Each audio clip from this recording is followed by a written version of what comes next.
berbicara tentang Majapahit dan Jombang itu hal yang tidak bisa dipisahkan, karena bagaimanapun juga di Jombang ini sangat banyak peninggalan Majapahit yang kita temukan, baik yang sifatnya untuk pengelolaan air maupun yang sifatnya bangunan-bangunan kerajaan lainnya.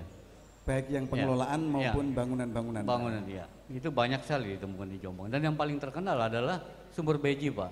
Yang kita lihat tata kelola airnya sangat bagus. Dan karena sekarang kita tidak mampu melakukan yang sama, akhirnya dia meluap sekarang penuh banjir. Artinya mereka pada masa lalu tidak mungkin membiarkan seperti itu. Tapi kita saat ini justru belum memahami teknologinya seperti apa. Akhirnya petirtaan itu sekarang jadi kolam dan tenggelamlah semua petirtaannya. Itu kesan yang ada. Jadi memang sebaiknya kita mulai belajar lagi bagaimana mengelola air di Jombang ini agar bisa dimanfaatkan, bisa bermanfaat untuk masyarakat secara umum. Ya. Seperti itu Pak ya. Ya. Kalau mungkin jadi situs-situs di Jombang selain Sumber Beji yang mungkin jadi perhatian? Ya, jadi banyak Pak. Jadi terutama karena Jombang ini dialiri oleh aliran sungai Berantas juga. Nah, kalau kita melihat naskah-naskah lama juga, di situ ada uraian tentang jabatan-jabatan yang khusus menangani air. Ada jabatan yang khusus menangani pengairan, ada penyeberangan, ada yang mengurusi masalah jembatan juga. Berarti memang pada masa Majapahit di Jombang ini tata kelola air itu atau pemanfaatan air ini sebagai mungkin sebagai jalan utama pada saat itu sudah dikelola dengan baik. Karena kita pahami bahwa pengelolaan air untuk kehidupan manusia itu adalah sangat vital dan bukan hanya untuk keperluan profan sehari-hari, tapi keperluan ritual juga. Itu sangat penting. Ya, jadi dua sisi itu sangat tergantung dengan sumber daya air, sehingga Majapahit itu sangat mementingkan untuk mengelola sebuah sumber, termasuk bagaimana mengarahkannya untuk kepentingan tadi, pertanian, pengairan, dan kebutuhan rumah tangga. Seperti itu Pak ya. Ya. Terima kasih.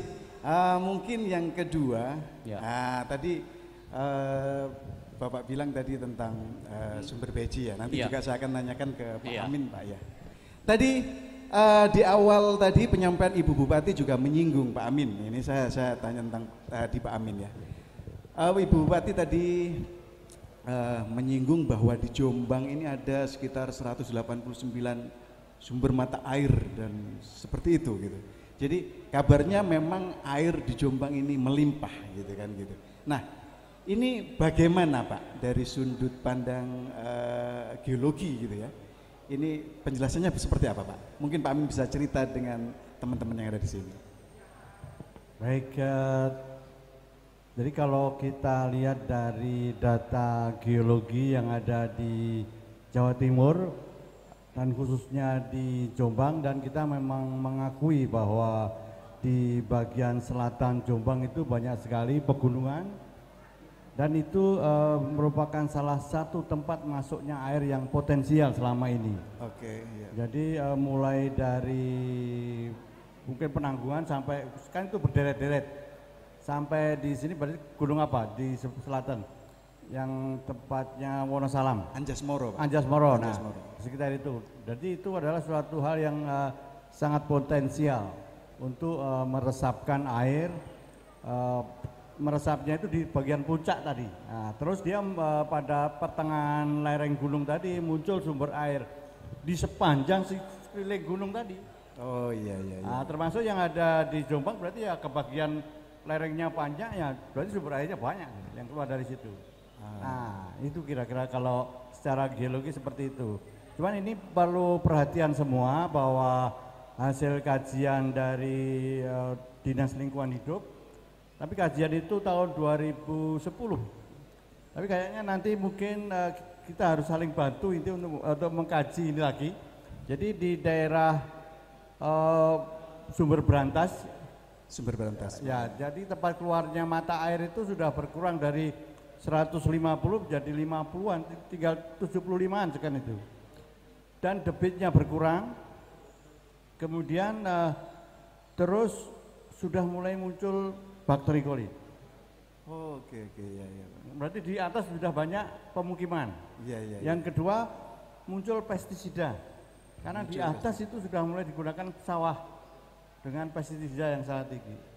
Ini maksud saya itu di daerah Mojokerto sana. Jadi maksud saya ini menjadi warning untuk kita semua.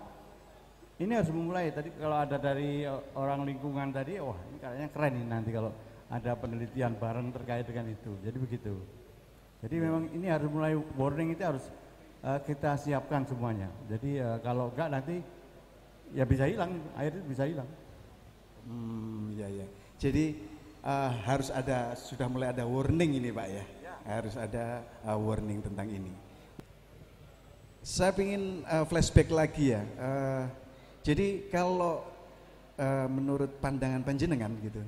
Jadi tata kelola air di era Majapahit atau di era sebelum itu yang ditemukan di Jombang itu seperti apa Pak?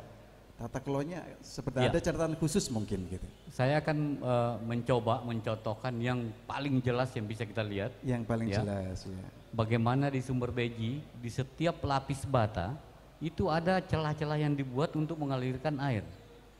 Selain itu, bagaimana dia membuat saluran yang melengkung supaya itu menahan laju air supaya tidak terlalu cepat. Itu adalah salah satu cara. Terus setelah dia masuk dari sumber, itu nanti dia akan terbagi ke setiap sisi dan terbagi secara merata, dan itu di setiap lapis bata itu kelihatan sekali celah-celah yang dibuat di antara bata-bata ini supaya tempat aliran air nantinya. Jadi akan terbagi kepada setiap pancuran-pancuran atau jala duara yang ada.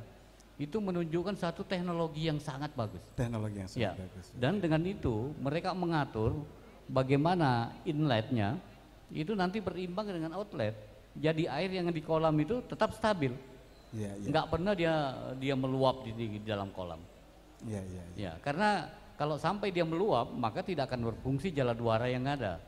Terutama patung Garuda yang kita lihat itu ada pancurannya. Selain dia ke depan, yang untuk tempat orang mandi, dia ada memancur ke atas. Oh iya. Itu adalah bentuk estetika yang fungsional. Ya. Jadi memang dia dibuat seperti itu, di samping dia memancur, itu estetika, tapi ada filosofinya juga. Dari bagaimana air sebenarnya bisa berfungsi kepada manusia, bukan hanya sekedar untuk mandi, mencuci, masak, tapi juga untuk kepentingan ritual, berbagai macam ritual. Ya seperti itu Pak, kalau melihat pengelolaan itu masih banyak lagi. Tapi yang paling menonjol itu yang kita temukan di Sumber Beji. Mau betul-betul menata air supaya dia terbagi rata, bagaimana mengarahkan sumber yang sangat besar dan tidak terlalu deras masuk ke kolam, itu diatur. Mereka membuat caranya. Jadi kalau dia lurus saja maka air itu akan deras sekali. Tapi karena dibuat meliuk, maka air akan mengayun. Dan setelah itu terbagi rata sekeliling kolam itu dan masuk ke pancuran-pancuran. Demikian juga outletnya Pak. Mereka sudah buat outletnya. Tapi sekarang karena sudah tertimbun, jadi cenderung dia berada jauh di bawah permukaan tanah saat ini. Nah inilah harusnya yang kita, bagaimana kita mengkaji lebih jauh. Jadi seluruh stakeholders yang terkait harus terlibat, karena kalau hanya kebudayaan saja sendiri nggak mampu. Jadi teman-teman, Pak Amin sudah terlibat dengan mahasiswanya sudah terlibat, teman-teman dari pertanian, pengairan, dari PU sendiri harusnya terlibat di sana. Jadi kalau kebudayaan sendiri nggak punya apa-apa, nggak ada kemampuan itu, karena tidak punya tusi mengarah ke situ. Jadi hanya melestarikan bagaimana struktur cagar budayanya.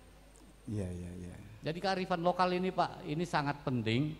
Mungkin ada baiknya kalau dari Jombang mencoba melakukan penelitian yang detail dan menyusun buku tentang cukup Candi Beji, Sumber Beji saja. Sumber Beji Itu sangat bagus dan itu langka.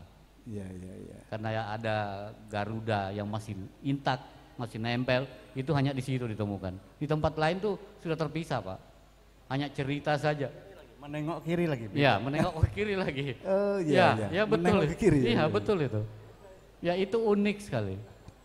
Jadi seharusnya ada penelitian yang lebih jauh.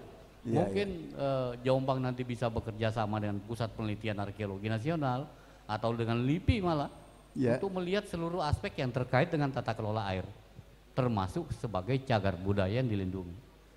Saya rasa itu Pak, yang perlu kita pahami itu. Betul. Terima kasih, tepuk tangan dulu untuk narasumber kita.